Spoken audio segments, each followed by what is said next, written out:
John and I got our heads together and started talking about whether or not a reverse contingency would maybe make sense. So we've drafted language that you see here that we are using as a template, but we need you guys to give us some input as to whether or not this needs to be tweaked or not tweaked. Basically, the way that it is written is that the contract is now contingent upon the seller finding a suitable replacement property prior to whatever day. After that time period, then they lose that contingency. Now, the time period is going to change depending on the needs of the seller. You know, if the seller's looking for a $200,000 house, it may take them a little bit longer than if they're looking for a $750,000 house, because 750s hang on the market a little bit longer than a 200,000. Now, is this exactly what a buyer wants? No, but neither are above list price offers exactly what the buyer wants either. We are in a seller's market, and buyers are going to be willing to do sometimes ridiculous things in order to get their foot in the door.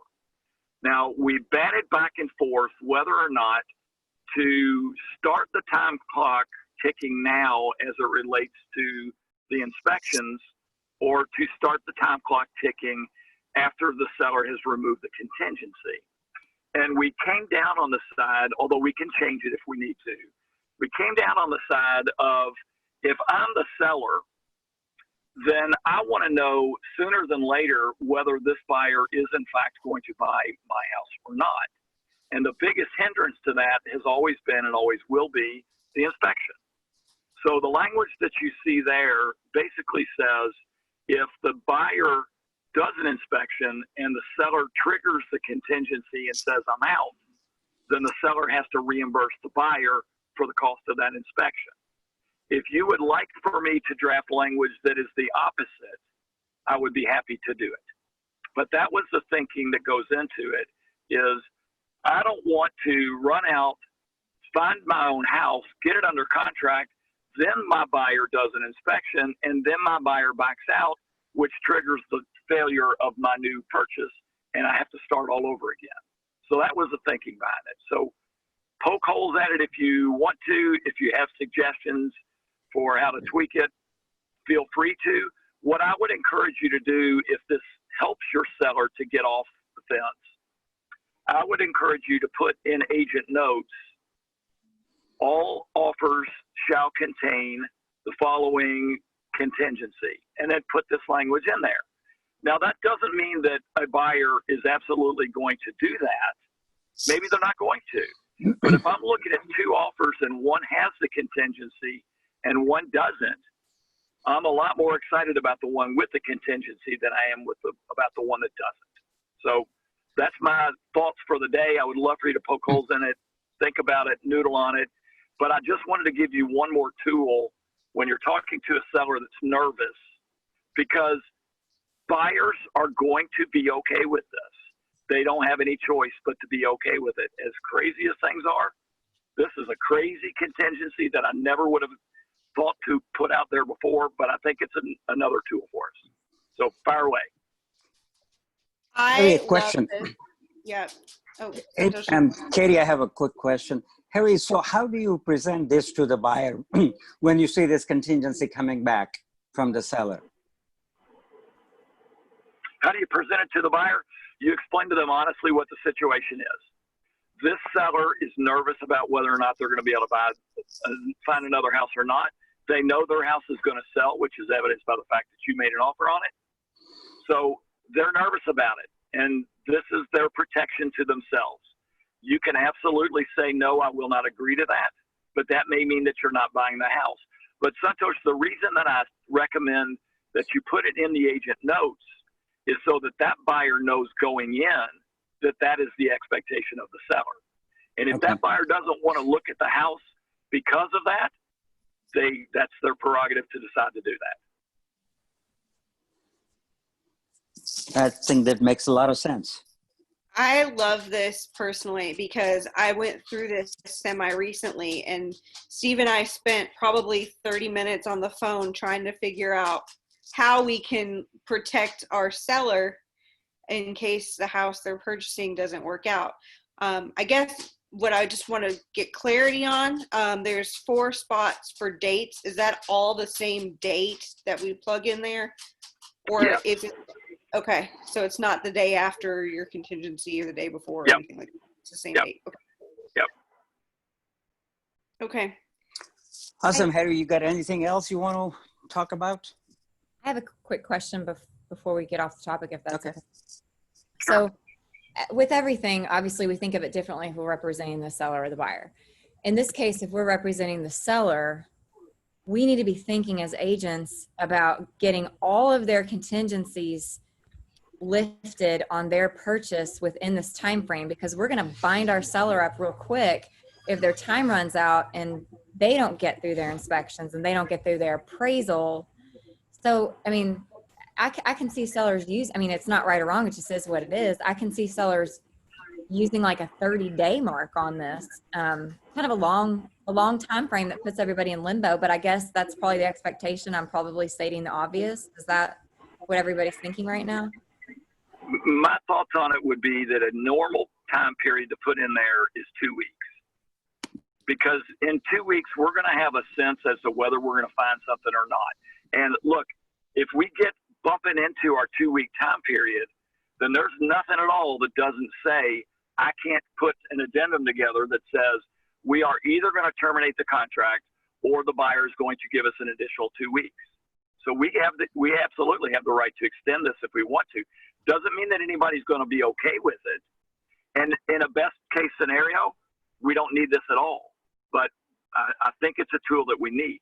Interestingly, I think this tool also works when, for example, I have a client that says, I want that house. That's the only house that I want. Can you go and knock on their door and say to them, look, I want to give you a contract right now on terms that you're going to love. And by the way, here's an addendum that gives you a year. Literally, I'll give you a full year to find something that you can live up with. Because if I'm not moving unless I'm moving into that house, that's okay. I'm willing to wait that year. I just think the time is right to think about something a little bit different than when the market is buyer friendly. So, Harry, I have another question, just hypothetical. So you have 2 weeks, the seller has 2 weeks to go find a home. And towards the end of the 2 weeks, he finds a home and then he does inspections. And 10 days later, the inspections are done and the inspections are so bad that he wants to get out of the deal.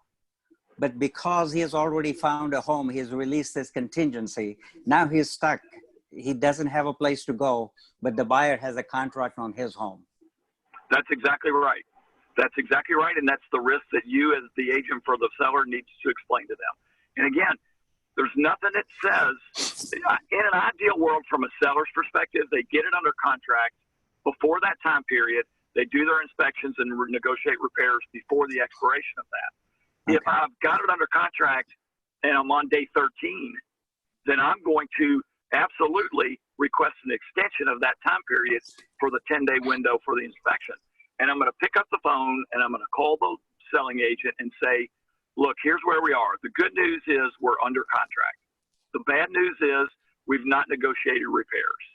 We need to either terminate the contract or we would respectfully request that your buyer understands the situation that we're in, which means that we need 10 more days. Can you please give us 10 more days? Okay. Makes sense. Here's the other question I had, because I almost ran into this myself recently, is there's currently, the way our contracts are written, there's no protection for a seller if they like lose the ability to finance on the house that they're purchasing. So other than breaching a contract and getting sued, is there some way that a seller can be protected in the event that they can't buy the house that they're going to purchase because of financing, and then they already have a purchase contract on the house they're selling? No, it's the age-old problem. Holy cow, I just sold my house and now I don't have any place to move. Okay. I mean, it's a risk that you guys deal with every day, and it's a risk that you deal with more in a COVID world than you did before. But that's the risk, and you need to explain to them, here's what we've got. You know, everything is negotiable, or we don't have a successful contract. If a seller wants to put out their 30 days, they put out their 30 days. Doesn't mean that the buyer can't come back and say, I'll give you 2 weeks. Everything's negotiable. But we're in a crazy market, and buyers are doing crazy things. This is a crazy concept, but buyers are accepting crazy contracts. Agreed. I have a completely unrelated legal question that's not part of this. So I guess before I ask that, is there anybody else that has questions about this reverse contingency want to hash out?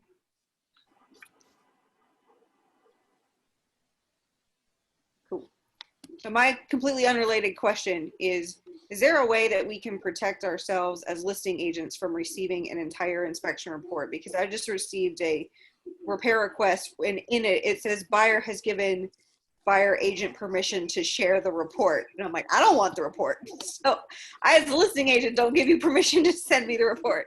So is there anything that we can do? There is a way. And again, we're in an absolute seller's market. That means that sellers can insist on whatever they want to insist on, and somebody is going to agree. Somebody may be run off by this reverse contingency. Somebody may be run off by the language that I'm going to give you now, but somebody's going to accept it. And again, I would strongly recommend that you put in agent notes, quote, all offers must contain the following language. Buyer and buyer's agent shall not provide the entire inspection report upon repair request, but only shall provide the applicable pages. Then they can't. But you've got to make sure that that language ends up in your contract. If it ends up in the contract, they cannot do it without breaching the contract, which is going to cause massive problems for that buyer. Because now sellers got to do all these repairs that they wouldn't have otherwise had to do, which now that all falls back on the shoulders of the buyer because the buyer broke the contract by sending the whole stinking report. So what does the seller have, what repercussions does the seller have now that they have the entire report?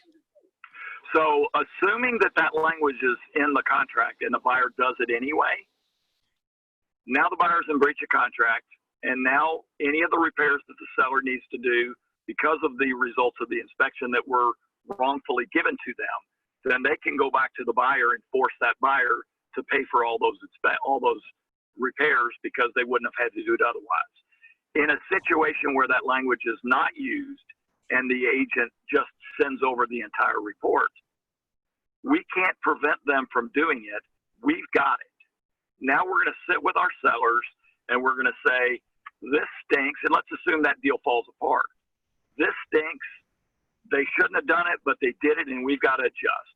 So let's look through the inspection report. Let's find out the items that somebody else is going to care about. And as a result of that, let's fix the things that we expect that the next buyer will care about. Let's update our seller disclosure to indicate that we took care of those particular items. And let's white out the name of the buyer on the other inspection report.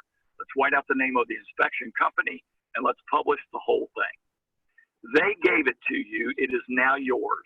You can do whatever you want to do with it. And if that means you want to publish it along with a copy of the seller disclosure, then that's what you have the ability to do. It may not make them happy, but it didn't make you happy when they sent the daggone report. So that's what I would be doing. I would fix the items that I'm concerned the next people will be concerned about.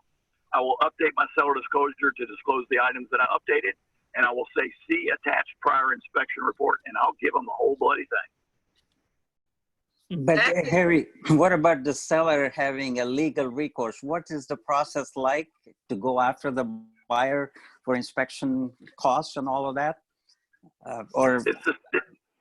It's the same old thing that it is right now, which is mediation first, arbitration next. Okay. For the next buyer, that could be a plus because then they've got access to the inspection report and don't have to get one. And that buyer doesn't have to wonder what the other inspection report shows.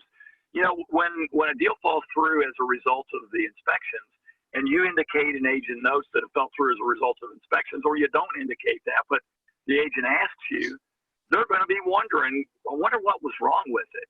They're not wondering now because you're telling them.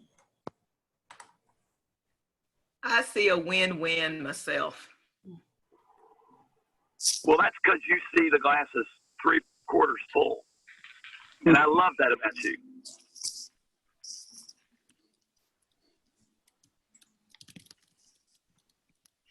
All right.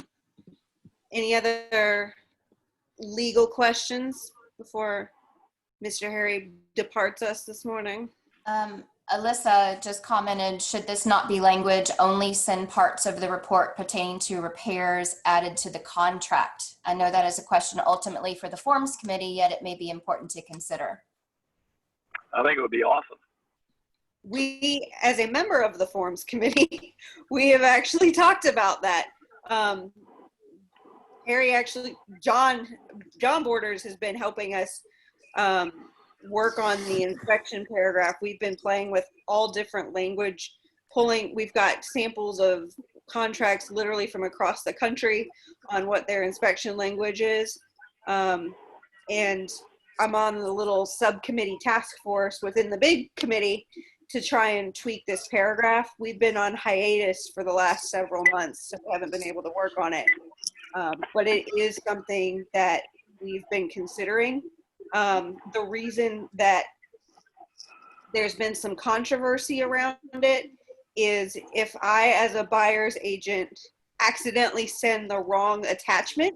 So like say I pull the photos out that are just pertaining to the repairs, save it as an attachment, and then I accidentally send the full report to you instead of the pieces I want, I have accidentally created a breach of contract for my client.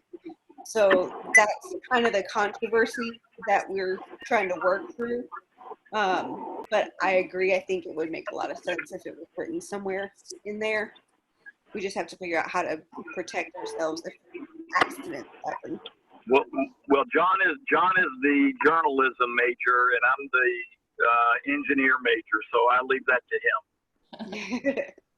We had a great paragraph worked out, and then the rest of the committee was like, this isn't what we wanted you to do. And so we're like, what do you want from us? And then Corona happened, and we haven't talked about it since. So we've been on pause. Anything else that anybody wants to chit chat about?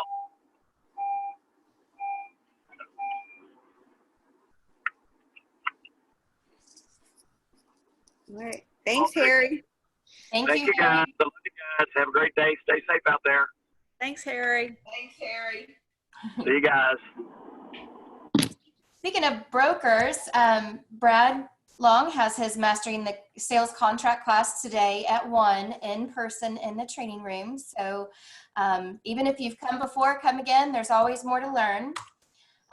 Also today is Debbie Frapp's second session of her Navigating Times of Change and Uncertainty.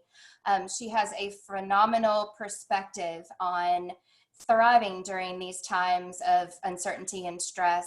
And not just understanding it, she's giving us action steps to draw boundaries so that those things cannot infiltrate our mindset. So make sure you tune in for that. Couple of other classes coming up. We've got Lisa Warfield tomorrow at 1. We're going to be talking about prepping to get paid, all about opportunities and how very easy that is, because we have our end-to-end platform of command to do that. So join her in person. She also will be on Zoom. We've also got on Monday, Lindsay, Mandy, and Libby. I don't see them on here, but they will be leading in person and Zoom a panel on multiple offers and appraisals, and all of the fun things we can expect during these times of multiple offers and what happens if the appraisals come back not where we want those to be. And also, Alyssa, are you still on here? Would you like to talk about ARA or ERA?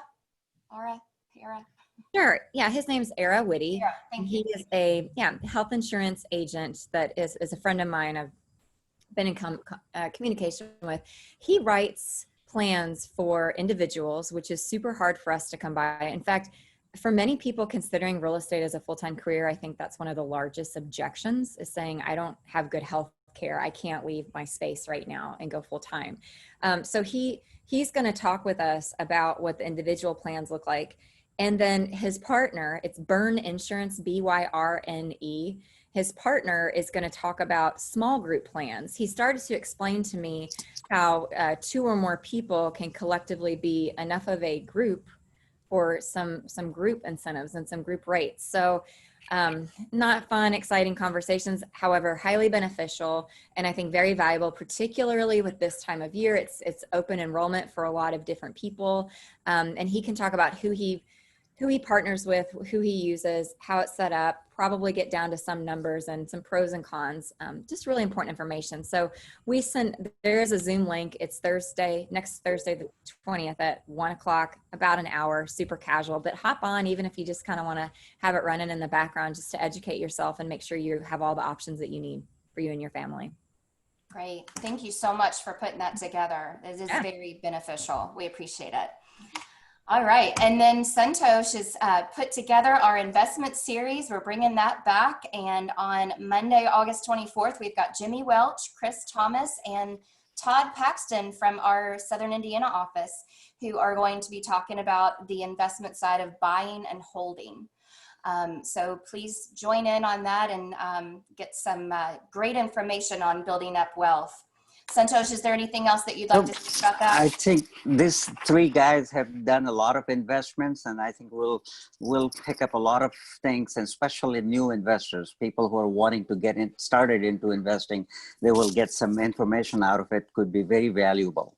Mm-hmm. Absolutely. Thank you for putting that together. All right. And so now we've got some fun stuff to talk about with the Career Development Committee. And I believe, Rhonda, you're going to kick us off. Amy, can I have a question real fast? Oh, sure. Sorry, Santosh, would it be available then after the class is done? Would it be available anywhere to like the video? I will have it recorded. Yes. Okay. Santosh, Perfect. Santosh, I do have it set up to record that, and I will have that on our YouTube channel. Awesome. Okay. Who Great. asked Thank that? you. Because that might be something that some of our investors' clients would like that information as well. Mhm. Yeah. Definitely. Absolutely. Good question. That will be up on our YouTube channel for sure. All right. Any other questions?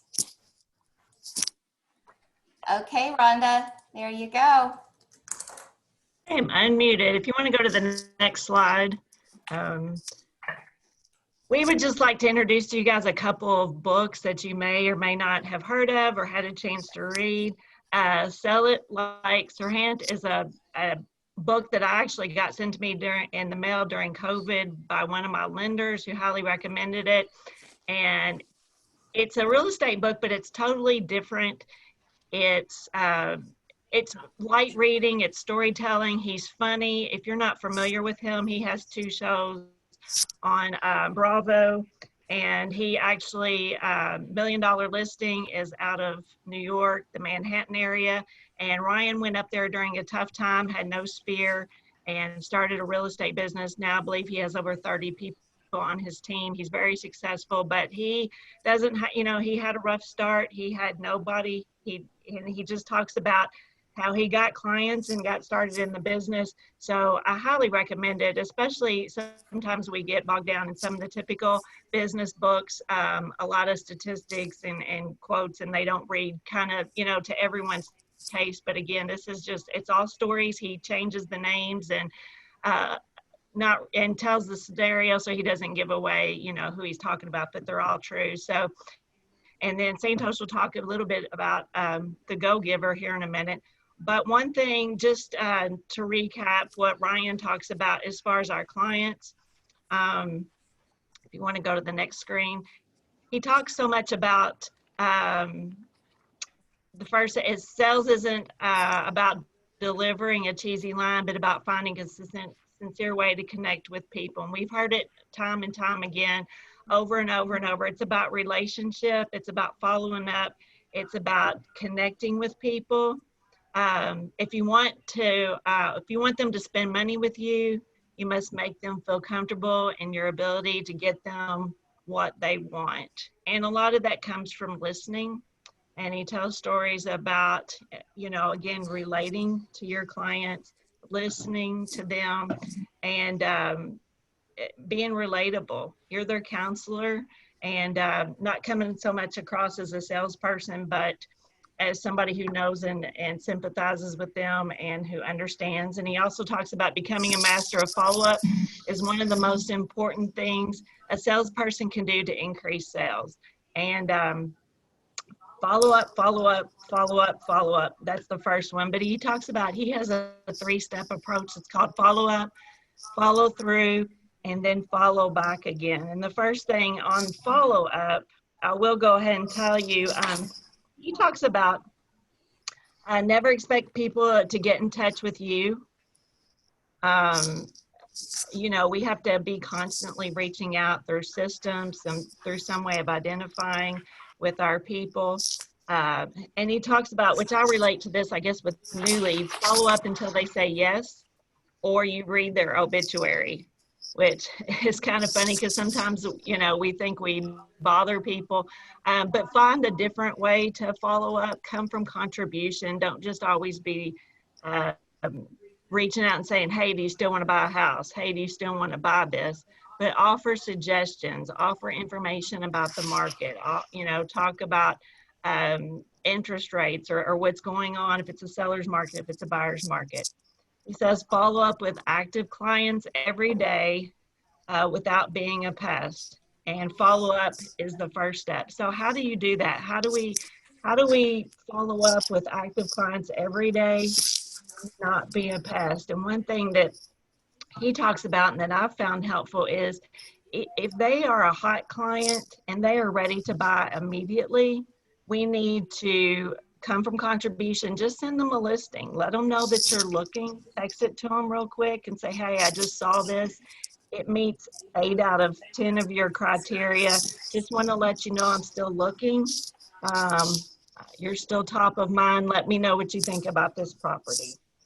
And then with the follow through, he says, do what you say you're going to do. And how many times, you know, we got caught up and caught busy and maybe forgot about that. So be mindful. If you tell your client that you're going to do something, it is very, very, very important that you follow through with that. Even if you're going to send an email or run comps, maybe you're busy and you can't do it that day. Say, hey, by the end of the week, or set a timetable. If it's Wednesday, say, hey, by Friday, I'm going to email you this. I'm going to follow up. I'll get those answers, but never let them feel forgotten. He says, create accountability if you need to.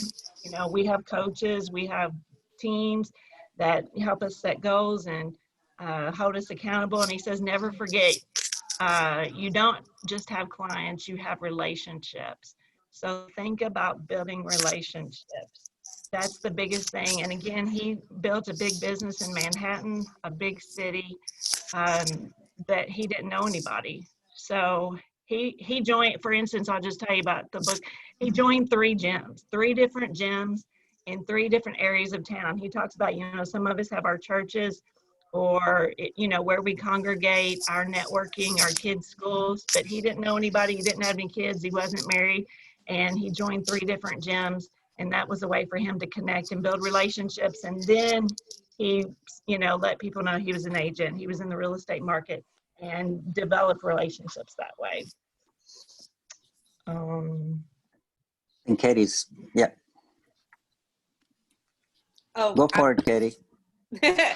So yeah, following back, always stay in touch with your past clients. I know this is something that our team in particular has worked really hard on this year with creating our 36 touch and creating items of value. And again, it's not like Rhonda's saying, it's not just call in to offer a sale, but come from contribution. You know, COVID offered us a slight blessing in the way that we got to change the conversation that we had with our clients, which was, hey, what can I, you know, who do you know that needs to buy and sell real estate, to what can I do for you? How can I help your family? You know, what do you need that I can provide to you? So that offered a different way to stay in touch, which will ultimately create business for us in the future. So Don't again feel like every call you make to clients to stay in touch with them is, who do you know? Can I have a referral? Can I have a referral? Can I have a referral? Offer some value. And of course, the relationship does not end at closing. I've heard several agents within Keller Williams say the relationship actually starts at closing. So this is when you get to show your true value, your true commitment to them as a person, not just them as a transaction. So, have client events, have marketing campaigns to where you offer items of value, stay in touch with them for birthdays, anniversaries, house anniversaries, things like that, that shows that, they may not be thinking about you all the time, but you still think about them. And then don't be afraid to get back in touch with people that you may have forgotten about for a minute, or you maybe didn't have the best transaction with. It's never too late to ask for that feedback and demonstrate that, you could do something differently. I think in Bold, before it went online, there was and I saw it when I was at Seminole and went through the Buffini program, but it's a confession letter, which is, I'm sorry I haven't kept in touch with you like I should. I'd like to make it right. So we'll see if we can find that document. And if you do have clients that, maybe have fallen through the cracks and you don't know how to broach the subject of calling them kind of out of the blue, it should be something that you either use a script on the phone or email them or text them or something to say, I'm so sorry, I dropped the ball. I confess I didn't do the best job of staying in touch with you. I'd like to make it right going forward. So we can find that and get that distributed to everybody. And Katie, I'll just send a reminder, say a reminder that Smart Plans can do this for you. It's in command. It's a combination of emails, text, whatever it is that you want to do. Even if it's just a monthly email, the monthly neighborhood nurture that sends them the statistics of their neighborhood. So, we've got the leverage to really help you stay in touch and follow up with folks. And if you need any help with that, I'm always here for you. And then we've got the podcast. Yep, this is Ryan's podcast. If you want to take a listen to him, if you're not familiar with Ryan Serhant, he's a pretty entertaining dude. I have unfortunately not had an opportunity to read the book yet, but I have watched him on Millionaire Real Estate or Millionaire Listing. And he's entertaining, so take a listen. I don't know if Maggie is on, is she? Yeah, come on. Yay! All right, go for it, Maggie. Hey, she made it back. Yeah. The relationship that Katie was talking about, how important that is after closing, and what Turn I the have thing done off. with It my makes assistant. noise. Can you guys hear me okay? Yeah, Yeah. I muted. Okay. What I have done with the help of my assistant Eli is we have gone through and picked our top clients, what you would consider your A+ and A's. They've either already given you referrals or they've been giving you multiple transactions, and then really making sure you touch those people in an extra special way. And if you're just starting out, put everybody that you work with in there. And then as you get more people, you can start weeding them out. But finding out their birthdays, anniversaries, home anniversaries, easy, obviously, because you're involved with that one. Kids' birthdays, I have gotten a huge response from. Kids love to get cards in the mail. Client appreciation events are a little tricky right now, but figure out a way to still do something like that. New births, cards when there's been a death in the family, graduations, just anything where it looks like you're really caring. And you can find so much of that stuff on Facebook. We also have a checklist that we'll send to the top clients to fill out where we get a lot of this information. And then yearly CMAs are great to send out to people. And like Katie said, I mean, you always have those few relationships where you haven't reached out as much as you should, but COVID is a fantastic reason to. I followed up when COVID first hit, and now I'm following up again with all the craziness with schools. So, I mean, it's easy to find a way to reach out and not feel like it's too salesy, and just, keep giving them that value, even if it's just little things. Yep. Thank you, Maggie. Is this you, Santosh? You're muted. Hang on. I There we got it. Okay. So I started reading this book, Go Giver, probably a couple of weeks ago. And it's a story. It says the Go Giver, a little story about powerful business idea. But I couldn't really put this book down. It was really a powerful story, and I was able to finish in 3 evenings. And I'm just going to quickly touch on the 5 laws that it talks about. The first law is the law of value. And it says your true worth is determined by how much more you give in value than you take payment. And I think we are all coming from KW's culture of coming from contribution. And it says really you need to exceed people's expectations. And when you do that, ultimately you will make more money because of referrals and the good that you are doing for them. The next one is a law of compensation. It's your income is determined by how many people you serve and how well you serve them. And this book actually talks about 3 universal reasons for working: survive, save, and serve. So survive it stands for to meet your basic needs. Save is to go beyond your basic needs and expand your life. And serve is to make contribution to the world around you. When you serve many and serve them well, your compensation will increase. I don't think you're reading anything new here, but it's just when somebody is able to articulate some of these thoughts in a nice way, it makes a lot of sense. The third one is a law of influence. It says that your influence is determined by how abundantly you place other people's interest first. And it talks about networking with people who know you, like you, and trust you. Watch out for the other guy. Watch out for his interest. Forget about the 50-50 concept. It is a losing proposition. The only winning proposition is 100%.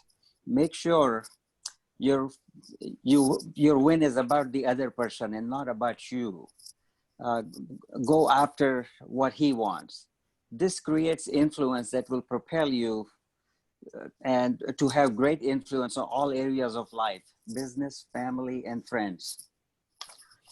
The fourth law is the law of authenticity.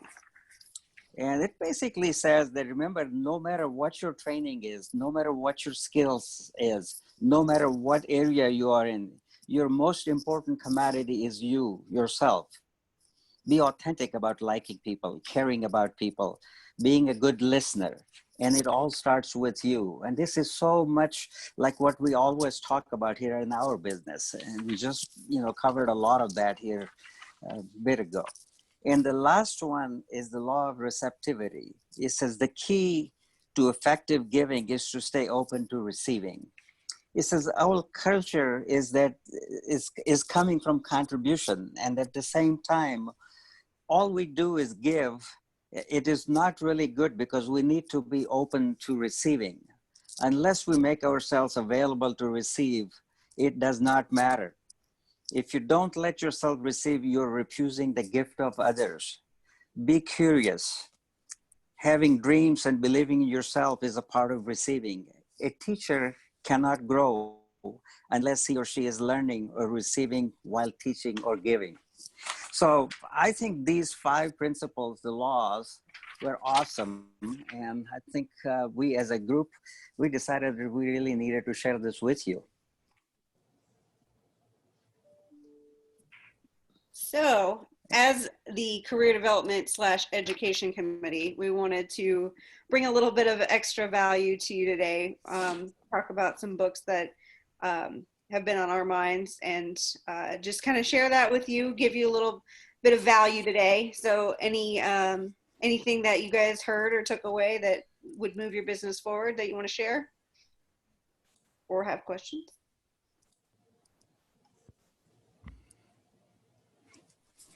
I just bought the Rant book.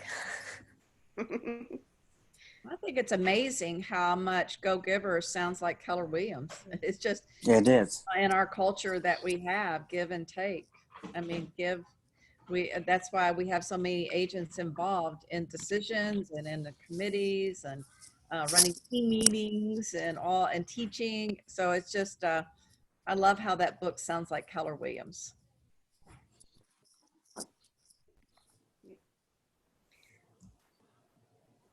Also, we just want to see, and you don't have to volunteer out loud if you don't want to. You can connect with either me, Santosh, Maggie, Rhonda, Steve, or Amy if you want to be part of our committee, or if there is a topic that you are dying to learn more about and you feel like we haven't had it on our training calendar, or something that you're really super awesome at and you want to teach to the rest of us. We are always looking for ideas and ways to pour into you guys and add value to you and make sure that you're getting the absolute best you can from our training and education calendar. Right.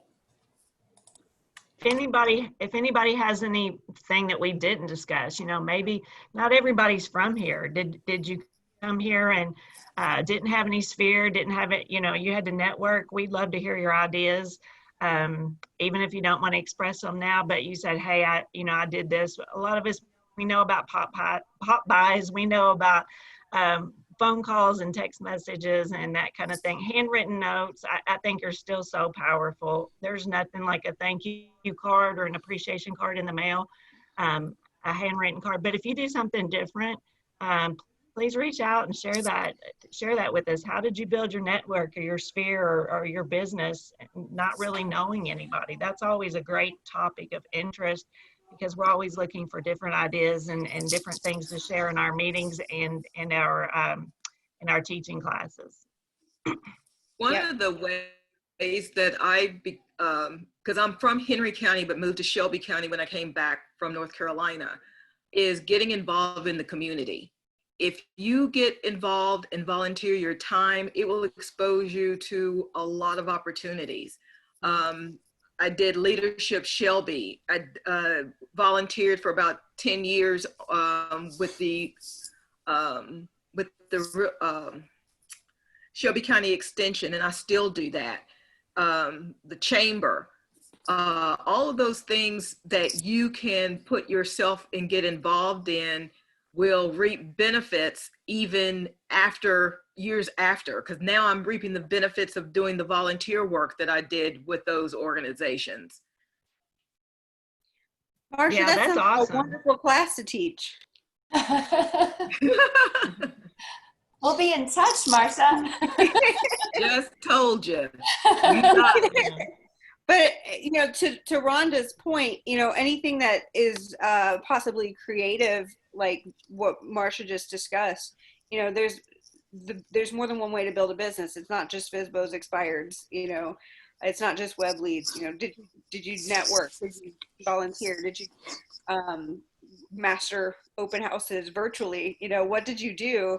And I think that that kind of content would resonate with all of us who maybe even feel stuck, or for brand new agents that don't know where to get started.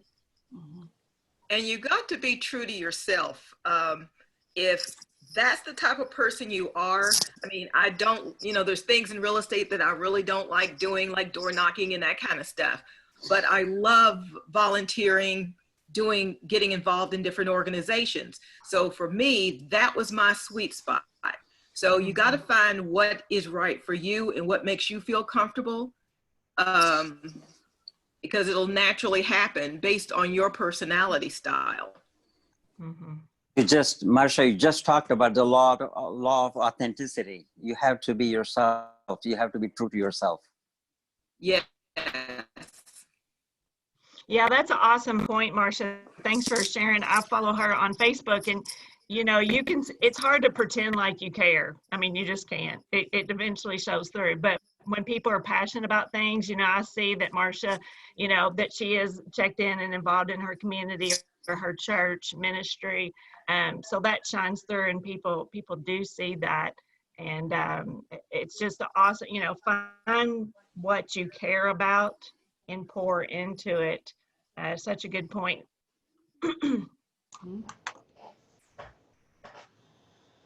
All right. So if anybody else has something that they're awesome at and want to teach, we would love to have you.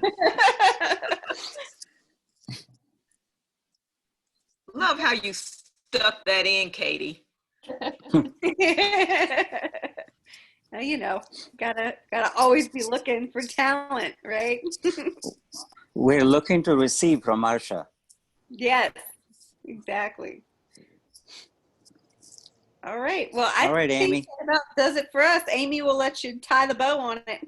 Yeah, we just want to say thank you to Maggie and Rhonda and Santosh and Katie for bringing this value to us today. And we just appreciate you all and all that you give to us. And thanks to everyone for being here and staying learning based. We appreciate being in business with all of you. So go out and make it a great day at Keller Williams. We'll see you next time. Thanks, y'all. Bye.